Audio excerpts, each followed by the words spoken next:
बिहार शरीफ में एक डॉक्टर की लापरवाही के कारण प्रसूता की मौत हो गई। मौत की खबर सोशल मीडिया से लेकर तमाम डिजिटल प्लेटफॉर्म पर ट्रेंड करने लगा और इस घटना के बाद परिजन ने आक्रोशित होकर एनएच को जाम कर दिया। आशा नगर में एक क्लिनिक है, बाईपास के सब केयर हॉस्पिटल।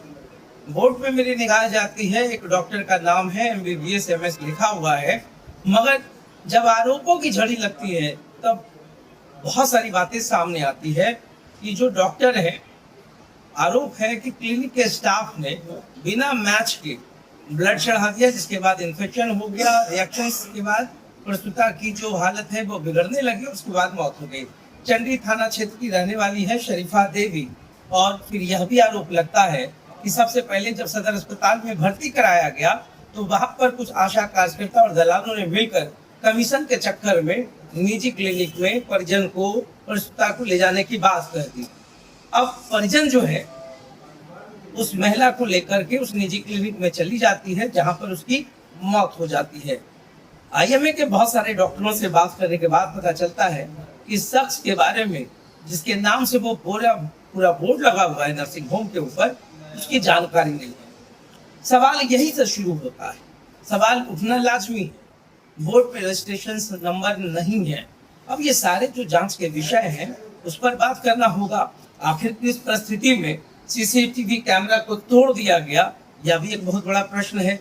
तो प्रश्न है कि बिहार शरीफ में लिस्टेड क्लिनिक्स कितने हैं और कितने अवैध तरीके से नर्सिंग होम चल रहे हैं। आपको याद होगा कि कुछ महीने पहले की कहानी है, विंध्य थाना क्षेत्र में इसी प्रकार से एक की मौत हो जाती है, हंगामा होता है और बाद में पता चलता है कि ये जो बड़े बड़े नाम हैं, जिन बड़े नाम के ऊपर ये क्लिनिक चलाए जा रहे हैं, वास्तविकता कुछ और है। नाम का इस्तेमाल किया जाता है और नाम की अनुमति ही अगर दी गई तो क्यों दी गई। आज IMA के पास जो लिस्ट है उसके हिसाब से केशव केयर हॉस्पिटल के जो डॉक्टर जिनका नाम उस पर लिखा हुआ है, उनकी जानकारी किसी के पास नहीं है। तो अब बात होती है अकाउंटेबिलिटी की, बात होती है जवाबदेही की। क्या एक इंसान की जो जीवन है, क्या उसके मूल्य कुछ नहीं है। महज कुछ रुपयों की लालच में और कमीशन में एक महिला की मौत हो जाती है, पूरा घर उजड़ जाता है। अब इसका जवाब कौन देगा। सदर अस्पताल में बैठे सिविल सर्जन को तो देना चाहिए। अब क्यों देना चाहिए, इस विषय पर भी आज बात होनी चाहिए। बात ये होती है कि जितने भी क्वेक्स हैं या जिस तरीके के डॉक्टर कहने वाले तथाकथित डॉक्टर हैं, कमीशन का खेल तो बहुत पहले से चल रहा है। आखिर इतने बड़े बड़े भोजन और इतने बड़े भोज के पीछे का मकसद क्या होता है। यही मकसद होता है कि आप किसी प्रकार से किसी भी परिजन को या मरीज को उनके क्लिनिक तक पहुंचा दें। मगर सिविल सर्जन साहब, अब जवाब तो ये दीजिए ना कि आखिर जितने भी जिले में अवैध नर्सिंग होम चल रहे हैं, क्या उसकी जांच करने की जवाबदेही किसी के पास है। या कोई मानक है जिससे ये चीज को साबित किया जा सकता है कि जिस क्लिनिक में कोई भी मरीज जा रहा है, उस क्लिनिक को चलाने वाले डॉक्टर दक्ष हैं, उनकी डिग्रियां सही हैं, उनका रजिस्ट्रेशन नंबर है। अगर नहीं है तो ऐसे झोला छाप डॉक्टर या वैध नर्सिंग होम पर सख्त से सख्त कार्रवाई होनी चाहिए। उस महिला की मौत के बाद तो सवाल उठेगा ना, अब उनके घर वालों को कौन जवाब देगा। अब जिस भरोसे इत्मीनान से लोग पहुंचते हैं, अब वो क्या करेंगे। आखिर सिविल सर्जन को ये दायित्व तो निभाना पड़ेगा, आपको जांच करना होगा। जिले में कुकुरमुत्ते की तरह बहुत सारे नर्सिंग होम हैं जिस पर नकेल कसना बहुत ही जरूरी है।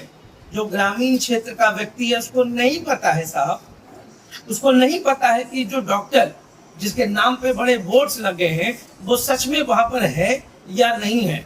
अगर रजिस्ट्रेशन नंबर नहीं है तो क्यों नहीं है। और जिला प्रशासन को चाहिए कि वो तमाम नर्सिंग होम का लिस्ट बनाए, IMA को भेजे, IMA बताए ना कि ये जो डॉक्टर हैं या जो उनकी क्लिनिक है वो सही है या नहीं है। उसके बाद तो कार्रवाई सिविल सर्जन को कर देनी चाहिए, नहीं तो इसी तरीके से जिंदगियां जो है वो निकलती रहेंगी।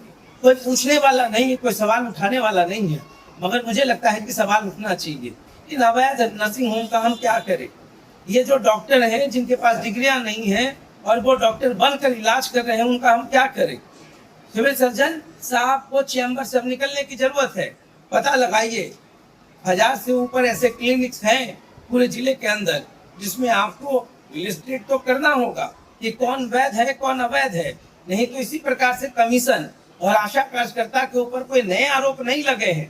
इससे पहले भी बिंद में बहुत सारे चीज को सही पाया गया, बहुत सारे आशा कार्यकर्ता को चयन मुक्त किया गया, तब के तत्कालीन डीएम ने बहुत बड़ा एक्शन लिया था। मगर अब डीएम को भी एक्शन लेना होगा, सिविल सर्जन को भी एक्शन लेना होगा। अब कमरों में बैठकर तो नहीं चलेगा। वो तमाम जो अच्छे क्लिनिक से सिर्फ वहीं जाकर अपनी धमक या दस्तक दिखाने से नहीं चलेगा।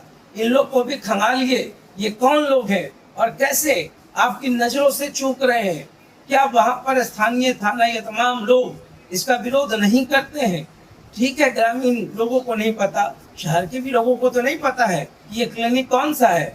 जब हम लोग को नहीं पता है तो फिर कैसे हम पता लगाएंगे कि कौन सा क्लिनिक सही है और कौन सा गलत। तो ऐसे जितने भी क्लिनिक्स हैं अवैध तरीके से जो संचालित हो रहे हैं या जो मोटे रकम दे करके अपने क्लिनिक को चला रहे हैं, उस पर कार्रवाई होनी चाहिए। और यही मेरी मांग है कि फिर कल किसी प्रकार से कोई अनट्रेंड या बिना डिग्री वाले डॉक्टर के यहाँ कोई मरीज ना फंस जाए।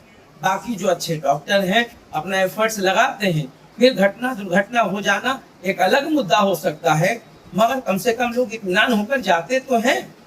ये सारे सवाल हैं जिसका जवाब अब जिला प्रशासन और सिविल सर्जन को देना होगा। तो देखते रहिए साथ, बहुत बहुत धन्यवाद।